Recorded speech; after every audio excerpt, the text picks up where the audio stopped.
Hello everyone, this is Kaveri Kathuria and once again welcome back to my channel. I hope you all are doing great. As we know, we already discussed 250 MCQs on teaching aptitude. Now we will move forward from question number 251. So let's start it. And here your question is, if students are not able to follow, the teacher in the class should. कहते हैं कि अगर teacher student जो है follow नहीं कर रहा है, student are not able to follow, तो टीचर को क्या करना चाहिए? फॉलो किस चीज़ को फॉलो नहीं कर रहा है? इट मीन्स जो उसे पढ़ाया जा रहा है वो उस चीज़ को फॉलो नहीं कर पा रहा है, जो टीचर के द्वारा इंस्ट्रक्शन दी जाती है, तो टीचर को क्या करना है? Give them promote reply, teacher जो है उसे रिप्लाई दे तुरंत. नेक्स्ट कहता है illustrate with suitable example, example के थ्रू जो उसे समझाया जाए.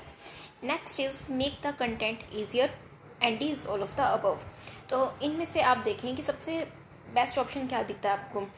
जब एक स्टूडेंट जो है वो चीज़ नहीं समझ पा रहा है, जो टीचर उसे समझा रहा है, तो टीचर को क्या करना चाहिए? उसे एक अलग एग्जाम्पल देकर उसे समझाया जाए, एक सुटेबल एग्जाम्पल उसे दिया जाए. तो बी जो है यहाँ पर आपका करेक्ट ऑप्शन हो जाता है. नेक्स्ट क्वेश्चन देखें. If the student are not taking interest in your teaching then you will. कहता है कि अगर स्टूडेंट जो है आपकी टीचिंग में इंटरेस्ट नहीं ले रहा है तो आप क्या करेंगे? इग्नोर देम, क्या आप उसे इग्नोर करेंगे? Wrong. Leave the class, class छोड़कर चले जाएंगे? No. Ask them to pay attention, आप उनसे कहेंगे कि आप अटेंशन पे करें? No. Review the teaching method, आप अपने टीचिंग मेथड रिव्यू करें और अगर आपका टीचिंग मेथड सही नहीं है तो आप उसे चेंज करें. तो यहाँ पर डी जो है आपका करेक्ट ऑप्शन हो जाएगा. Now next question is what quality the student like the most in the teacher. ऐसी कौन सी क्वालिटी है जो स्टूडेंट्स बहुत ज़्यादा पसंद करते हैं टीचर में? ऑप्शंस देखिए. Idealist philosophy, discipline, entertaining, compassion. Best option आपका जाएगा कंपैशन. कंपैशन का मतलब होता है कि आप टीचर के साथ, टीचर जो है स्टूडेंट के साथ एक सहानुभूति रखता है, कोऑपरेट करता है, राइट. कंपैशन जो है यहाँ पर एक ऐसा कैरेक्टरिस्टिक है जो टीचर में बहुत ज़्यादा पसंद किया जाता है स्टूडेंट्स के द्वारा. ये एक क्वालिटी जो है टीचर में होनी चाहिए. So B is your correct answer. Next is research has shown that the most frequent symptoms of nervous instability among teacher is. कहता है कि एक रिसर्च है, रिसर्च के द्वारा ये शो किया गया है कि जो मोस्ट फ्रिक्वेंट सिम्टम रहते हैं nervous instability among teacher is explosive behaviour. It means कि अगर टीचर ऐसा बिहेव कर रहा है कि एकदम एक्सप्लोसिव बिहेवियर कर रहा है तो वो क्या है कि कहीं ना कहीं वो इंस्टेबिलिटी है उसमें, नर्वस, काफ़ी नर्वस फील कर रहा है. तो ये भी एक कारण हो सकता है, एक रिसर्च के द्वारा ये शो किया गया. तो यहाँ पर बी जो है आपका करेक्ट ऑप्शन हो जाता है. Next is question number 255. Which one of the following is appropriate with respect to teacher student relationship. आपको ऑप्शंस दिए हैं और ऑप्शंस के अकॉर्डिंग आपको कहता है कि एक टीचर और एक स्टूडेंट के बीच का रिलेशनशिप जो है आप एप्रोप्रिएट कैसा होगा, एक एप्रोप्रिएट रिलेशनशिप कैसा होना चाहिए. ऑप्शन ए देखें, वेरी इनफॉर्मल एंड इंटीमेट. कहता है कि वेरी इनफॉर्मल होना चाहिए. इट मीन्स कि अगर टीचर और स्टूडेंट का रिलेशनशिप इनफॉर्मल होगा तो वहाँ पे डिसिप्लिन और रिस्पेक्ट नहीं होगा. तो ये ऑप्शन जो आपका यहाँ रॉन्ग हो जाता है. नेक्स्ट कहता है लिमिटेड टू क्लासरूम ओनली. सिर्फ क्लासरूम तक ही लिमिटेड होना चाहिए. ऐसा नहीं है, क्योंकि एक स्टूडेंट को आउटसाइड इन्वायरमेंट भी अफेक्ट करता है. अगर वो आउटसाइड इन्वायरमेंट उसको अफेक्ट कर रहा होगा तो वो उसका जो है स्टडी में भी इंटरेस्ट नहीं रहेगा. तो कहीं ना कहीं आउटसाइड इन्वायरमेंट भी उसे अफेक्ट करता है. तो एक टीचर का ये भी फ़र्ज़ है कि वो उस कारण को जानने की कोशिश करे. सिर्फ क्लासरूम तक लिमिटेड नहीं हो सकता. तो ये भी आपका रॉन्ग हो जाएगा. नेक्स्ट कहता है कॉर्डियल एंड रिस्पेक्टफुल. ये आपका बेटर ऑप्शन है कि अगर कॉर्डियल एंड रिस्पेक्टफुल जो एक रिलेशनशिप रहेगा टीचर एंड स्टूडेंट के बीच में, यही अप्रोप्रिएट माना जाता है. तो सी जो है यहाँ पर आपका करेक्ट ऑप्शन हो जाता है. Now move toward the next question. In a lively classroom situation there is likely to be. क्या कहता है कि लाइवली क्लासरूम सिचुएशन है तो वहाँ पर क्या होगा कि टीचर और स्टूडेंट जो है आपस में एक दूसरे से जो है कम्युनिकेट कर सकते हैं वेरी इजीली, राइट. तो एक बेटर सिचुएशन जो क्रिएट किया जाता है जहाँ पर टीचर और स्टूडेंट एक दूसरे के साथ जो है कम्युनिकेट कर रहे हैं वेरी फ्रिक्वेंटली. तो according to this option C is your correct answer. Next question is for maintaining an effective discipline in the class the teacher should. Effective discipline maintain करना चाहते हैं आप तो एक टीचर को क्या करना चाहिए? Allow the students to do what they like, student को अलाउ करें जो वो करना चाहता है, रॉन्ग, तो इससे इनडिसिप्लिन क्रिएट होगा। Deal with student strictly, student से आप जो है बड़ी सख्ती से पेश आएँ, ये भी गलत है। नेक्स्ट देखें, give the student some problem to solve, students को कुछ प्रॉब्लम्स दी जाए और हम उससे कहें कि उसे सॉल्व करें, तो क्या इससे क्लास में डिसिप्लिन मेंटेन होगा, wrong. Deal with them politely and firmly, उनके साथ जितना पोलाइटली बिहेव करेंगे उतना ही स्टूडेंट्स जो है क्लास में डिसिप्लिन मेंटेन कर पाएंगे। इट मीन्स कि आपको एकदम ऐसा नहीं है कि आपको फुल उन्हें फ्रीडम देना है, फ्रीडम भी नहीं देना है, एक बैलेंस बना कर रखना है, राइट। तभी कहा है पोलाइटली एंड फर्मली, तो आपको ऐसा इन्वायरमेंट क्रिएट करना है। So D is your correct answer. Now move toward the next is those teachers are popular among students, कहता है कि वो टीचर पॉपुलर होते हैं स्टूडेंट्स के अमंग स्टूडेंट्स में, हु कौन से, develop intimacy with them, help them solve their problems, award good grades, take class for extra tuition fee. कहता है कि इनमें से कौन सा स्टूडेंट है जो कौन से ऐसे टीचर हैं जो स्टूडेंट्स के फेवरेट बनते हैं। हमेशा वही टीचर स्टूडेंट का फेवरेट बनेगा जो उनकी प्रॉब्लम्स को सॉल्व करने में हेल्प करेगा, help them to solve their problem. So B is your correct answer. Now next question is the essence of an effective classroom environment is, कहता है कि एक इफेक्टिव क्लासरूम इन्वायरमेंट कैसा होता है, आप वो देखें, ऑप्शंस देखें। कहता है कि a variety of teaching instructional facilities, teaching के लिए वेरियस इंस्ट्रक्शन फैसिलिटीज़ यूज़ की जाएँ, lively student teacher interactions, pin of silence and strict discipline. तो ये pin of silence and strict discipline जो है ये आपका करेक्ट ऑप्शन नहीं है, ये नेगेटिव वर्ड्स माने जाते हैं। इनसे सिर्फ स्ट्रेस क्रिएट किया जाता है, एक इफेक्टिव इन्वायरमेंट नहीं क्रिएट होता। तो इफेक्टिव इन्वायरमेंट क्रिएट करने के लिए क्या है कि स्टूडेंट और टीचर के बीच एक इंटरेक्शन होना चाहिए, राइट। तो बी जो है यहाँ आपका करेक्ट ऑप्शन हो जाता है।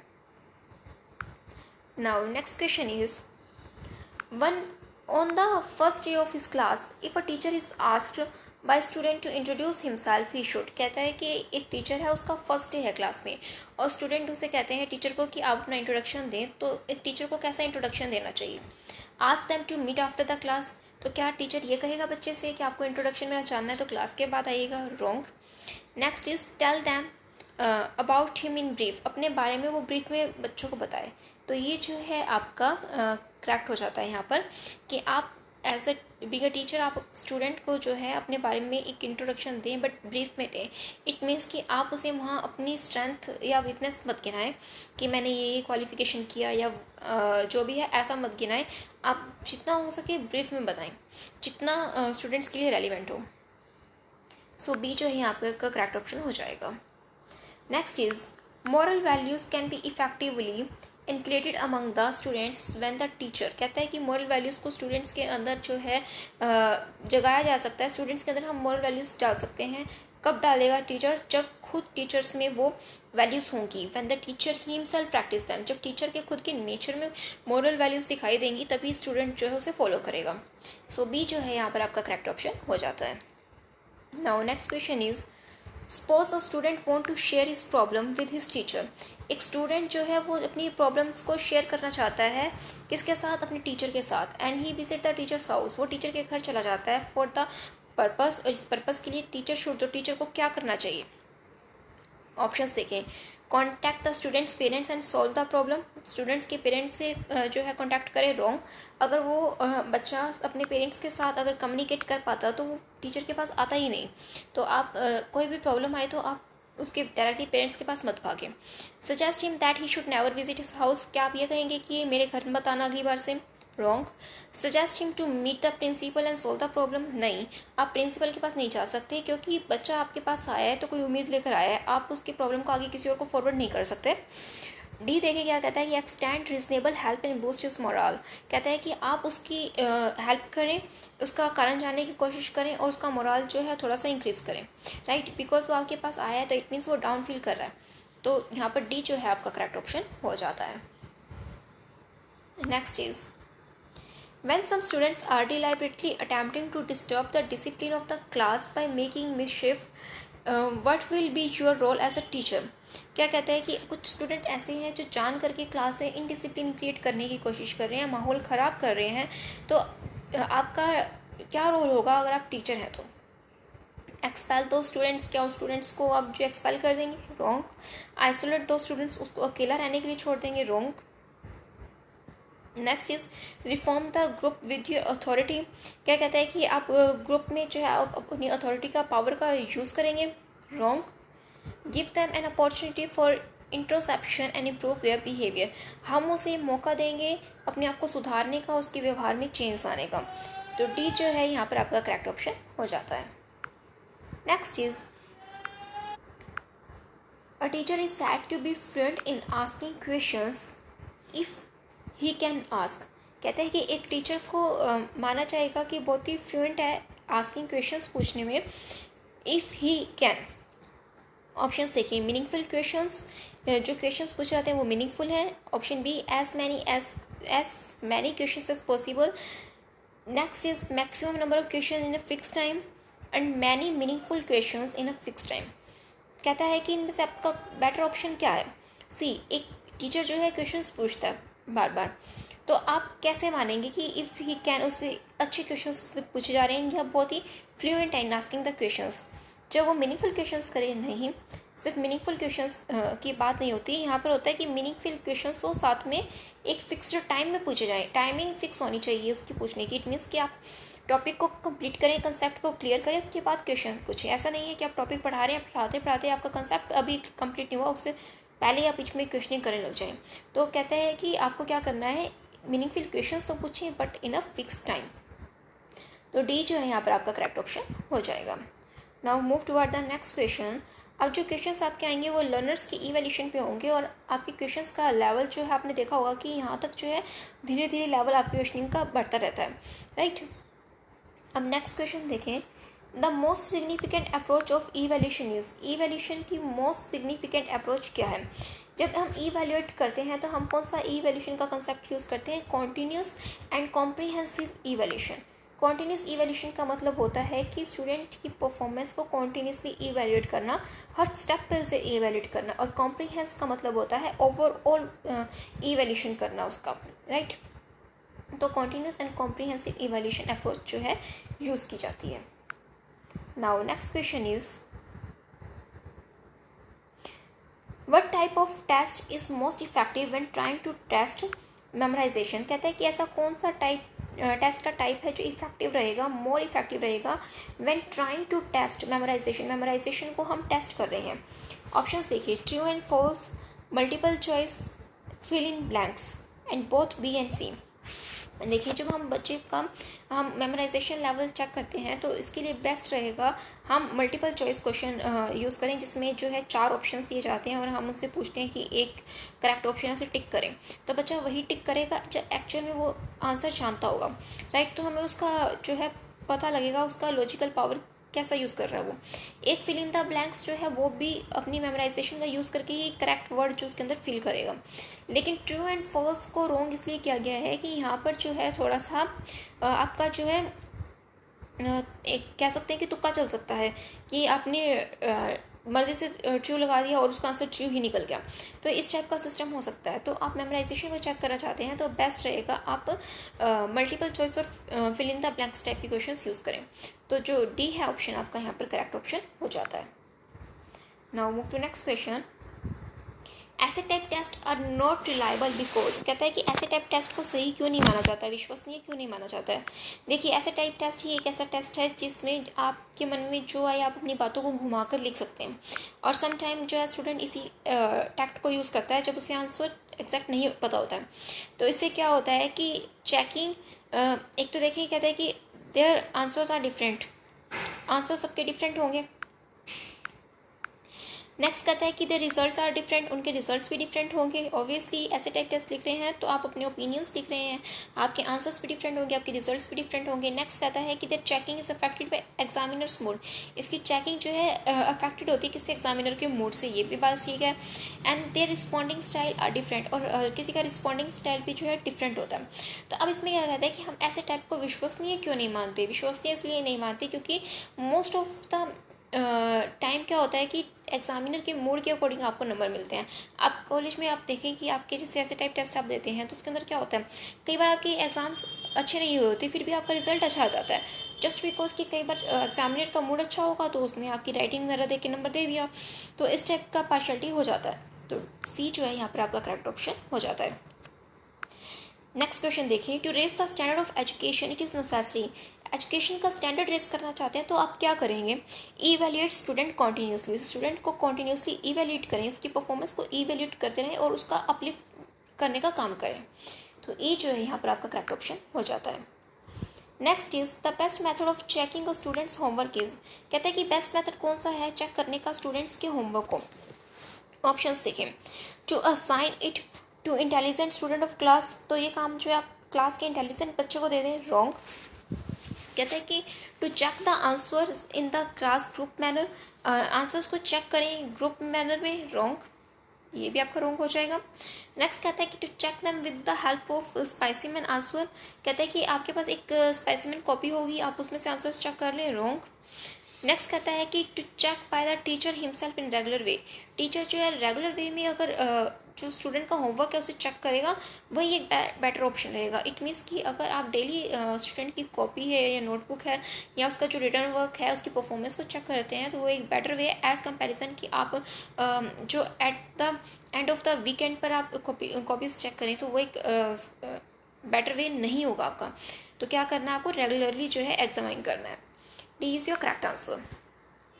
नेक्स्ट क्वेश्चन देखें, a time bound testing programme for student should be implemented in school so that, कहता है कि टाइम बाउंड प्रोग्राम चलाया जा रहा है, एक time bound testing program students के लिए for student should be implemented in school so that, किस लिए चलाया जाना चाहिए, ताकि जो है क्या हो, the remedial program can be adopted on the basis on the feedback from the results.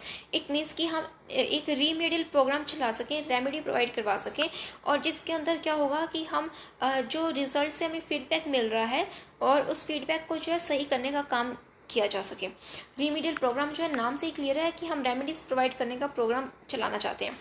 It means कि अगर समय रहते ही आपको जो है किसी प्रॉब्लम के बारे में पता लग जाएगा तो आप उसका सॉल्यूशन ढूंढ सकते हैं। तो इसीलिए कहता है कि एक टाइम बाउंड टेस्टिंग प्रोग्राम भी चलाया जाता है फॉर स्टूडेंट्स के लिए, स्टूडेंट्स शुड भी इम्प्लीमेंट किया जाना चाहिए स्कूल में, ताकि जो है समय रहते जो है उसके लिए एक रेमेडी डेवलप कर पाए, एक सॉल्यूशन फाइंड आउट कर पाए। तो डी जो है यहाँ पर आपका करेक्ट ऑप्शन हो जाएगा। Next is the most important indicator of quality of education in educational institute is, कहता है कि मोस्ट इंपॉर्टेंट इंडिकेटर क्या है जिसके अंदर एजुकेशन की क्वालिटी के बारे में हमें पता लगता है। तो ऑप्शंस देखें, ऑप्शंस क्या कहता है, infrastructure facility of school, school की इंफ्रास्ट्रक्चर अच्छी है तो क्या स्कूल की क्वालिटी ऑफ एजुकेशन अच्छा है, रॉन्ग। क्लासरूम सिस्टम, क्लासरूम में सिस्टम अच्छा है, रॉन्ग। क्लासरूम में चाहे आप एसी लगवा दीजिए, आप चाहे कोई और मैनेजमेंट अच्छा कर लीजिए, लेकिन अगर एजुकेशन की क्वालिटी जाननी है तो वो एक इंडिकेटर नहीं है। Next is text book and teaching learning, अब टेक्स्ट बुक चेक कर रही है कि किस टाइप का मटेरियल जो स्टूडेंट्स को प्रोवाइड किया जा रहा है एंड जो टेक्स्ट बुक्स यूज़ की जा रही हैं वो कैसी हैं, उससे क्वालिटी पता नहीं लगेगी आपकी स्कूल की। स्टूडेंट्स अचीवमेंट लेवल, स्टूडेंट की अचीवमेंट लेवल कैसी है उससे एक पता लगता है कि स्कूल की परफॉर्मेंस कैसी है, स्कूल में जो एजुकेशन प्रोवाइड कराया जा रहा है उसका क्वालिटी कैसे है। तो डी जो है यहाँ पर आपका करेक्ट ऑप्शन हो जाता है। Next is teacher use placement evaluation in order to, teachers use करते हैं प्लेसमेंट इवेल्यूशन क्या जानने के लिए, in order to find out what knowledge and skill students have mastered, जब हम ये जानना चाहते हैं कि स्टूडेंट को क्या नॉलेज है, क्या स्किल्स हैं जिसमें उसकी मास्टरी है, ये सब जानने के लिए हम क्या करते हैं, प्लेसमेंट इवेल्यूशन करते हैं। तो ए जो है यहाँ पर आपका करेक्ट ऑप्शन हो जाएगा। Now next question is summative evaluation is used for which of the following, कहता है कि समेटिव इवेल्यूशन किस लिए किया जाता है। समेटिव इवेल्यूशन होता क्या है, पहले आप ये देखें, दो टाइप की इवेल्यूशन आपके यूज़ किए जाते हैं, एक आपका होता है फॉर्मेटिव, एक होता है आपका समेटिव। फॉर्मेटिव होता है जो हम बीच बीच में ड्यूरिंग द सेशन करते रहते हैं, लाइक जैसे कि क्लास में क्लास टेस्ट हो जाना, यूनिट टेस्ट हो जाना, तो हम क्या है कि बीच बीच में ड्यूरिंग द सेशन जो टेस्ट वगैरह लिए जाते हैं, लाइक प्रोजेक्ट दे देना बच्चे को, तो इस तरह की एक्टिविटीज़ करवाना जिसके थ्रू हम उसकी परफॉर्मेंस को इवेल्यूट करते हैं, वो होता है फॉर्मेटिव इवेल्यूशन, ठीक है। और जो समेटिव इवेल्यूशन होता है वो at the end of the session लिया जाता है, राइट। इट मीन्स कि साल के अंत में जो एग्ज़ाम्स लिए जाते हैं, जो टेस्ट लिए जाते हैं, जिसको इवेल्यूट करके हम स्टूडेंट को प्रमोट कर देते हैं नेक्स्ट क्लास में। तो जब हम उसको, हमारा मेन पर्पस होता है या स्टूडेंट को एग्ज़ाम लेना, उसकी परफॉर्मेंस देखना, परफॉर्मेंस के बेस पे ग्रेड्स देना, ग्रेड्स देकर उसे नेक्स्ट क्लास में प्रमोट करना और उसे एक सर्टिफिकेट प्रोवाइड किया जाता है। तो हमारा यहाँ पर समेटिव यूज़ कब किया जाता है, किस पर्पज़ के लिए? Primary to certify and grade students को ग्रेड देने के लिए, उन्हें सर्टिफिकेट प्रोवाइड करने के लिए। तो बी जो है यहाँ पर आपका करेक्ट ऑप्शन हो जाएगा। आई होप अब आपको क्लियर होगा कि फॉर्मेटिव इवैल्यूएशन और समेटिव इवैल्यूएशन क्या होता है। Now move to next question. Next question देखिए, for the homework to be effective in accomplishing its purpose, कहता है कि अगर होमवर्क जो है इफेक्टिव हो और कंप्लीट किया गया हो, complete it purpose, which of the following suggestions for teacher is correct. तो टीचर के लिए कौन, इट मीन्स हम चाहते हैं कि बच्चा अपना होमवर्क जो है इफेक्टिव वे में कंप्लीट करके आए, तो इसके लिए हमें क्या करना चाहिए? Do give homework as punishment, हमें काम देकर ये दिखाना चाहिए कि आपका ये काम कंप्लीट होना ही चाहिए, ये उसके काम को कंप्लीट करना एक उसकी पनिशमेंट है। Wrong. Make up spur of the movement homework assignment for student practice, हमें क्या करना है कि हमें स्टूडेंट को ये कहना है कि आपके पास बहुत ही कम समय है, आप इसी समय में अपना काम जो कंप्लीट करके आए। तो क्या ये सही है? रॉन्ग। बिकॉज इसके अंदर बच्चा स्ट्रेस पर ज़्यादा काम ध्यान देगा, उसका स्ट्रेस ज़्यादा बढ़ जाएगा, एज कंपेरिजन वो अपनी क्रिएटिविटी को मतलब यूज़ नहीं कर पाएगा अपने काम में, तो ये भी रॉन्ग हो जाता है। Do not expect student to always have their homework assignment completed, आप हर वक्त स्टूडेंट से ये एक्सपेक्ट नहीं कर सकते कि आज मैंने काम दिया तो कल वो कंप्लीट हो। May be due to some reasons हो सकता है कि काम कंप्लीट ना हुआ हो, तो हम हर वक्त ये एक्सपेक्ट नहीं कर सकते। और यही है कि आप थोड़ा सा उसे फ्रीडम प्रोवाइड करें। ऐसा नहीं कि आप उसे पूछें ही नहीं कि काम क्यों नहीं हुआ, आप उससे पूछें बट उसे एक बर्डन ना बनाएं, राइट। तो do not expect student to always have their homework assignments completed. तो सी जो है यहाँ पर आपका करेक्ट ऑप्शन हो जाएगा। Now move to next question. When a student take the same test twice, it is referred as, कहते हैं कि एक टेस्ट लिया गया स्टूडेंट के द्वारा, student take the same test उसे दोबारा दिया गया, इट इज़ रेफर्ड एज, इसे हम क्या कहेंगे? Test retest. मतलब पहले टेस्ट हुआ, फिर रीटेस्ट हुआ, दोबारा दिया गया, इसे क्या कहते हैं? Test retest. C is your correct answer. Now move to next question. Now next question is, which type of evaluation is carried out at the end of course of study? At the end of the course of study मतलब study complete करने के बाद जो lesson teach किया जा रहा है, या जो course, not lesson only course complete होने के बाद जो इवैल्यूएशन किया जाता है उसे हम क्या कहते हैं? समेटिव। अभी मैंने आपको बताया कि at the end of session, या फिर हम कहें कि कोर्स कंप्लीट होने के बाद जो इवैल्यूएशन किया जाता है उसे हम समेटिव इवैल्यूएशन कहते हैं। Now move to next question. Which test is carried out to determine the ability of a learner, learner की एबिलिटी को जानने के लिए हम कौन सा टेस्ट लगाते हैं? Aptitude test. इट मीन्स हम लर्नर की योग्यता जानना चाहते हैं तो हम कौन सा टेस्ट लगाएंगे? Aptitude test. जैसे कि आप हम टीच कर रहे हैं आपको, तो आप क्या कर रहे हैं कि आप टीचिंग एप्टीट्यूड का टॉपिक जो है अपना चल रहा है, तो टीचिंग एप्टीट्यूड इट मीन्स कि ये देखा जाता है कि आपके अंदर पढ़ाने की कितनी योग्यता है, उस योग्यता को चेक करने के लिए आपका एप्टीट्यूड टेस्ट लिया जाता है, टीचिंग एप्टीट्यूड टेस्ट लिया जाता है, राइट। ऐसे ही कहते हैं कि अगर हमने एक लर्नर की एबिलिटी जानी तो कौन सा टेस्ट यूज़ करेंगे? Aptitude. So A is your correct answer. Next is the verb write, list, label and name when used in an examination test the, it means कहते हैं कि जब हम ये सब यूज़ करते हैं, वर्ब्स यूज़ कर रहे हैं, राइट करना, लिस्ट करना, लेबल करना, नेम करना, यूज़ किया जाता है एग्ज़ाम्स में। किस लिए चेक करता है? क्या चीज़ चेक करता है? स्टूडेंट का नॉलेज लेवल चेक करता है। तो सी जो है यहाँ पर आपका करेक्ट ऑप्शन हो जाएगा। Now next question is, good evaluation of written material should not be based on, कहता है कि इवैल्यूएशन किया जा रहा है, गुड इवैल्यूएशन करना है, एक अच्छा इवैल्यूएशन करना है हमें रिटन मटेरियल का, should not be based on, वो किस चीज़ पर बेस्ड नहीं होना चाहिए? ऑप्शंस देखें, linguistic expression, logical presentation, ability to reproduce whatever is read, comprehension of subject. जब हम बच्चे का रिटन मटेरियल चेक करते हैं तो हम किस चीज़ पर ध्यान देंगे? रिटन मटेरियल पर अगर हम चेक करेंगे तो हम ये देखेंगे कि उसका लिंग्विस्टिक एक्सप्रेशन कैसा है, हम ये भी देखेंगे कि इसने लॉजिकली मैटर को प्रेजेंट किया या नहीं, हम ये भी देखेंगे कॉम्प्रीहेंशन ऑफ सब्जेक्ट के सब्जेक्ट जो है अंडरस्टैंडिंग फॉर्म में है या नहीं। लेकिन हम जब रिटन मटेरियल को चेक करते हैं तो हम इस चीज़ को चेक नहीं करते, ability to reproduce whatever is read. हम यहाँ रिटन मटेरियल को चेक करें तो हमें उस टाइम पर रिप्रोड्यूस कर रहा है जो भी वो पढ़ रहा है, उसको कैसे रिप्रोड्यूस कर रहा है इस एबिलिटी को नहीं देखा जाएगा, बिकॉज हम उसकी ओरल प्रेजेंटेशन नहीं, हम उसका रिटन मटेरियल चेक कर रहे हैं। तो सी जो है यहाँ पर आपका करेक्ट ऑप्शन हो जाएगा। Now move to next question. By which of the following method the true evaluation of student is possible? ऐसा कौन सा मेथड है जिसके थ्रू जो है स्टूडेंट का ट्रू इवैल्यूएशन जो है आपका पॉसिबल रहेगा? That is continuous evaluation. हमने देखा था ना कि कॉन्टिन्यूस एंड कॉम्प्रिहेंसिव इवैल्यूएशन जो है वो मोस्टली चूज़ किया जाता है। जब आपको कॉम्प्रिहेंसिव ना दिया जाए, सिर्फ कॉन्टिन्यूस दिया जा रहा है, तो यहाँ पर आप कॉन्टिन्यूस को टिक कर सकते हैं। So C is your correct option. Now move toward the next question. Question number 281। CHEER stands for, full form पूछता है आपसे, ये मोस्ट इंपॉर्टेंट है, आपसे एग्जाम्स में पूछी भी जा सकती है। And correct form is children enrichment education through radio. So A is your correct answer. Children enrichment education through radio, बच्चों की जो एजुकेशन को एनरिच करता है, बढ़ाता है थ्रू रेडियो के थ्रू। तो रेडियो के थ्रू जो बच्चों को पढ़ाया जाता था, इट मीन्स जो इन्फॉर्मेशन प्रोवाइड करवाई जाती थी, उसके लिए ये स्टैंड करता है आपका full form. So A is your correct answer. Now next question is educational TV was first introduced in India during. Educational TV को इंट्रोड्यूस किया गया था इंडिया में फर्स्ट टाइम कब? 1968 में। तो सी जो है यहाँ पर आपका करेक्ट ऑप्शन हो जाता है। नेक्स्ट देखिए, SITE stands for, SITE stand करता है किसके लिए? Satellite instruction television experiment.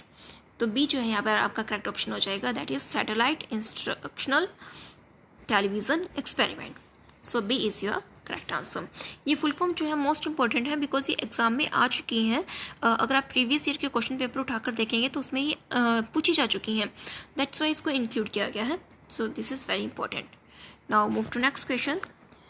Next question देखें, when a action or response produce a pleasant or rewarding outcome, that behavior is likely to be repeated, and response that bring displeasure or pain are likely to weaken and fade. It is called, कहते हैं कि कोई भी action या फिर कोई response produce किया जाता है, उसका रिजल्ट निकल कर आ सकते हैं दो। अगर रिजल्ट निकल कर आता है प्लेजेंट एंड रिवॉर्डिंग आउटकम आते हैं, तो हम उस बिहेवियर को रिपीट करना चाहते हैं। लेकिन अगर रिस्पॉन्स ऐसा हो जिससे हमें डिसप्लेजर हो या फिर पेन हो, तो हम उस बिहेवियर को रिपीट करना नहीं चाहेंगे। तो हम इस लो को क्या कहते हैं? सी, आपको दो ऑप्शंस दिए हैं। मेन जो है आपके पास यहाँ दो टाइप के लो दिखाता है आपको, थॉर्नडाइक लॉ ऑफ इफेक्ट और थॉर्नडाइक लॉ ऑफ एक्सरसाइज। तो ये दो लॉ क्या है, पहले हम इसे समझते हैं। थॉर्नडाइक लॉ ऑफ इफेक्ट क्या कहता है कि किसी काम का होने वाला जो रिजल्ट है उसका क्या इफेक्ट पड़ता है। जैसे कि अगर कोई काम किया, उसका रिजल्ट निकल कर आएगा दो, या तो पॉजिटिव या फिर नेगेटिव। अगर रिजल्ट आएगा पॉजिटिव तो हम उसे फ्यूचर में रिपीट करेंगे, और अगर रिजल्ट निकल कर आया नेगेटिव तो हम उसे फ्यूचर में रिपीट नहीं करेंगे। इस लॉ को कहते हैं थॉर्नडाइक लॉ ऑफ इफेक्ट, जो कि आपको क्वेश्चन में पूछा गया है। उसका आंसर क्या है? Thorndike law of effect. तो ये जो है आपका यहाँ करेक्ट ऑप्शन होगा। बट हमें ये भी समझना है कि थॉर्नडाइक लॉ ऑफ एक्सरसाइज क्या कहता है। थॉर्नडाइक लॉ ऑफ एक्सरसाइज कहता है कि अगर आप किसी काम को जितनी बार रिपीट करेंगे, आप उतनी बार उस चीज़ में परफेक्ट हो जाएंगे। इन शॉर्ट हम ये कह सकते हैं, जैसे कि हम एक सेइंग यूज़ करते हैं कि practice make a man perfect. तो वो चीज़ क्या है? Thorndike law of exercise. जितना आप जिस चीज़ को एक्सरसाइज करेंगे, रिपीट करेंगे, उतनी ही आप उसमें परफेक्ट हो जाएंगे। तो हमने दोनों ही लॉज समझे हैं, और यहाँ पर जो क्वेश्चन में आपसे पूछा गया है उसके अकॉर्डिंग आपका ए जो है करेक्ट ऑप्शन हो जाएगा। Next is national literacy mission was established इन।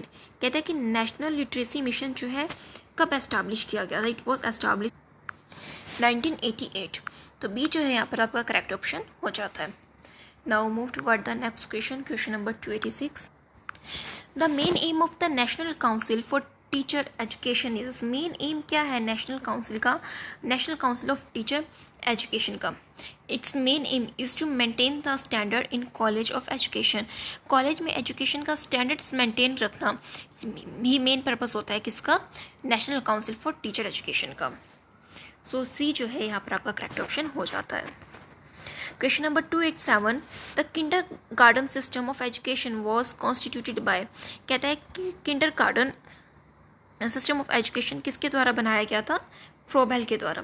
इसको फ्रोबेल किंडर गार्डन सिस्टम भी कहा जाता है। So C is your correct answer.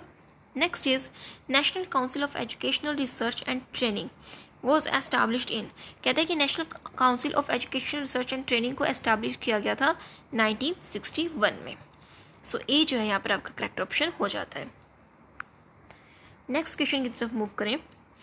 The main purpose of new education policy is, कहता है कि जो न्यू एजुकेशन पॉलिसी बनाई गई थी उसका मेन पर्पज़ क्या था, उसका मेन पर्पज़ क्या था, इम्प्रूव करना होल एजुकेशन सिस्टम को, वो पूरे एजुकेशन सिस्टम को इम्प्रूव करना चाहता था, यही मेन पर्पज़ था हमारी न्यू एजुकेशन पॉलिसी का। सो बी जो है यहाँ आपका करेक्ट ऑप्शन हो जाएगा। नेक्स्ट क्वेश्चन देखें, it is desirable that the student play games in the campus as, कहते हैं कि ये डिज़ायरेबल है कि स्टूडेंट गेम्स प्ले करते हैं, गेम्स खेलते हैं इन द कैंपस में, as it make them physically fit, वो उन्हें फिजिकली फिट रखता है इसलिए गेम खेलते हैं, या फिर it lessons the burden of on the teacher, ये टीचर्स का बर्डन कम कर देगा, इट मीन्स बच्चे खेलने चले जाएँ तो टीचर का पढ़ाने का बर्डन कम हो जाएगा। नेक्स्ट कहता है it develops corporation and physical balance, कहता है कि ये कॉर्पोरेशन एंड फिजिकल बैलेंस जो है डेवलप करता है, तो सी जो है यहाँ आपका करेक्ट ऑप्शन हो जाएगा। यहाँ पर फर्स्ट ऑप्शन कहता है कि it makes them physically fit, ये भी कहीं ना कहीं ठीक है, बट अगर हम ए और सी को कंपेयर करें तो सी ऑप्शन ज़्यादा बेटर है कि कोऑपरेशन भी हो रहा है और फिजिकल बैलेंस कर रहा है। So C is your correct answer. Next question is family is the main agency of, family क्या है, main agency of informal education, it means कि इनफॉर्मल एजुकेशन का एजेंसी क्या है, फैमिली, फैमिली से ही हमें सबसे पहले इनफॉर्मल एजुकेशन मिलती है। सो ए जो है आपका करेक्ट ऑप्शन हो जाएगा। नेक्स्ट क्वेश्चन देखिए, to whom the responsibility of organisation of curriculum activities should be stored with, कहता है कि टू होम किसकी रिस्पॉन्सिबिलिटी है, responsibility of organisation of curricular activities should be sorted with, curricular activities के बारे में ध्यान रखना ये किसकी रिस्पॉन्सिबिलिटी बनती है, principal. So A is your correct answer because it is the higher authority, तो वहाँ से जो ऑर्डर आता है उसके अकॉर्डिंग जो है अदर फैकल्टी काम करती है, तो मेन रिस्पॉन्सिबिलिटी किसकी बनती है, प्रिंसिपल की। So A is your correct answer. Now move toward the next question, the aim of education should be, education का एम क्या होना चाहिए, एजुकेशन का एम क्या होना चाहिए, ऑप्शन देखें, डेवलप करना vocational skills in the students, students में वोकेशनल स्किल डेवलप करना, सोशल अवेयरनेस डेवलप करना, या बच्चों को एग्जाम्स के लिए प्रिपेयर करना, या फिर प्रिपेयर करना स्टूडेंट्स को प्रैक्टिकल लाइफ के लिए। ऑप्शंस के अकॉर्डिंग आप चाहें तो टी जो है आपका बेटर ऑप्शन होता है, बिकॉज फर्स्ट ऑप्शन देखिए क्या कहता है, वोकेशनल स्किल, सिर्फ क्या हमारा यही पर्पस है स्टडी का, हम पढ़ें और फिर किसी जॉब में या किसी काम में लग जाएं, नहीं। फिर कहता है कि social awareness, social awareness among student, student में से सोशल अवेयरनेस लेकर आना, रॉन्ग। एग्ज़ाम पास करना, रॉन्ग। हमारा मेन पर्पस एजुकेशन का प्रैक्टिकल लाइफ को जो है ज़िंदगी को जीना सीखना, प्रैक्टिकल लाइफ की बात करता है। सो डी जो है आपका करेक्ट ऑप्शन हो जाएगा। नेक्स्ट क्वेश्चन देखिए, the contribution of tax payer in primary education in the form of, कहता है कि जो टैक्स पेयर का कंट्रीब्यूशन होता है इन प्राइमरी एजुकेशन के लिए जो उनका कंट्रीब्यूशन रहता है वो किस फॉर्म में होता है, एजुकेशन सीज, जो इनकम टैक्स लगता है अपना उसके अंदर जो एजुकेशन सीज लगाया जाता है वो किस फॉर्म में होता है, वो एजुकेशन के लिए लगाया जाता है, तो यही एक हमारा कंट्रीब्यूशन जो जाता है in the form of education cess. So D is your correct answer. Next is the priority to girls education should be given because, कहता है कि गर्ल्स एजुकेशन को प्रायोरिटी देनी चाहिए, क्यों, because only girls are capable of leading for social change, because girls के ही through जो है समाज में परिवर्तन लाया जा सकता है। सो डी जो है आपका यहाँ करेक्ट ऑप्शन हो जाएगा। नेक्स्ट क्वेश्चन देखिए, the success of integrated education depends upon, कहता है कि जो सक्सेस है इंटीग्रेटेड एजुकेशन की वो डिपेंड करती है किस पर, इंटीग्रेटेड एजुकेशन क्या होता है, ओवरऑल डेवलपमेंट, इट मीन्स कि इसके अंदर सभी टाइप की डेवलपमेंट देखी जाती है। इंटीग्रेटेड एजुकेशन डिपेंड करती है किस पे, द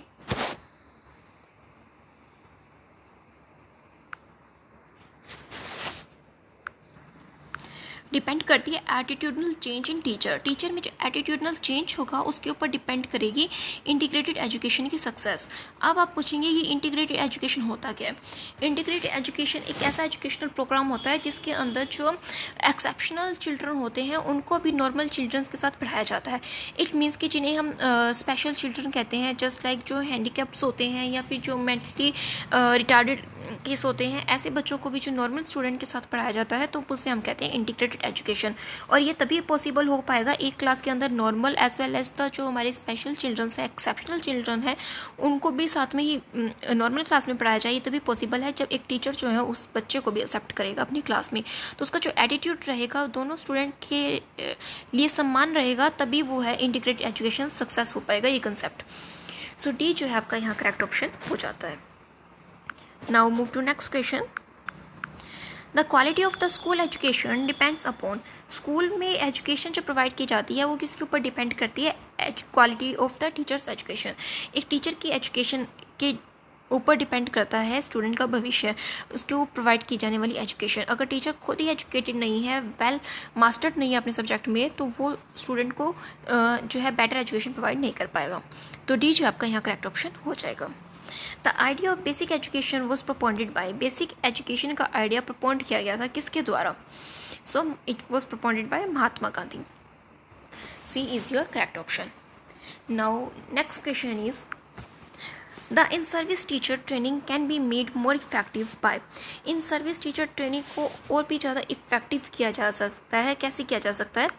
ऑप्शंस के अकॉर्डिंग देखें। Practising training follow procedure, it means कि ट्रेनिंग को फॉलो करते हुए कहता है कि इन सर्विस टीचर को ट्रेनिंग प्रोवाइड की जा रही है, जो वो टीचर को प्रोवाइड कर रहे हैं ट्रेनिंग, जब वो सर्विस में है उस वक्त हम उसे ट्रेनिंग प्रोवाइड कर रहे हैं। इसको और इफेक्टिव कब किया जा सकता है? जब हम उसकी प्रैक्टिस की ट्रेनिंग को फॉलो करेंगे। Practising training follow procedure. तो डी जो है यहाँ पे आपका करेक्ट ऑप्शन हो जाएगा। Now the next question is who develop the interaction analysis category system in education for increasing the teachers effectiveness. किसने डेवलप किया था इंटरेक्शन एनालिसिस को?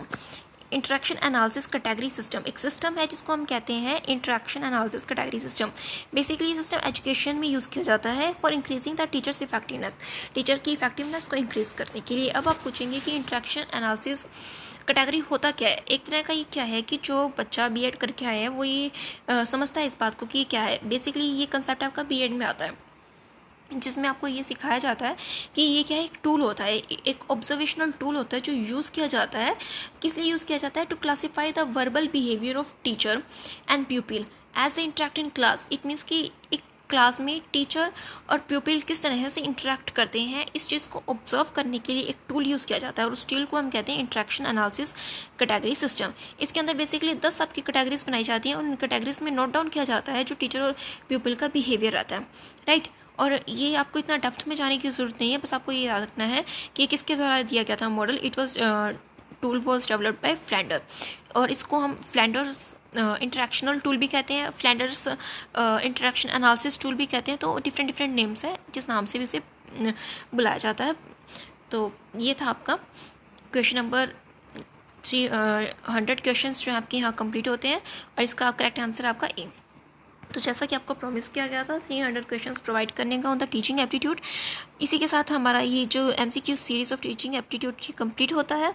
आई होप आपके लिए बहुत ज़्यादा बेनिफिशियल होंगे 300 इम्पॉर्टेंट MCQs को डिस्कस करना और उसको समझना। सभी ऑप्शंस जो है हमने डिस्कस किए, चारों ऑप्शंस डिस्कस किए, किस तरह से आपको ऑप्शन को चूज़ करना है, टिक करना है, ये भी आपको बताया गया है। तो अगर आपको ये लेक्चर अच्छा लगे तो आप इस चैनल को लाइक कीजिएगा, सब्सक्राइब कीजिएगा और अपने फ्रेंड्स के साथ शेयर भी कीजिएगा। बहुत इंपॉर्टेंट MCQs हमने डिस्कस किए हैं, 300 इंपॉर्टेंट MCQs इनफ हैं आपकी टीचिंग एप्टीट्यूड के ऊपर आपकी जो पकड़ बनाने के लिए, राइट। सो फिर मिलेंगे आपसे कुछ इंपॉर्टेंट MCQs के साथ किसी और टॉपिक पर। तब तक के लिए प्रिपेयर करें 300 questions. So meet you in the next lecture as soon as possible. So thank you very much. Thanks for listening.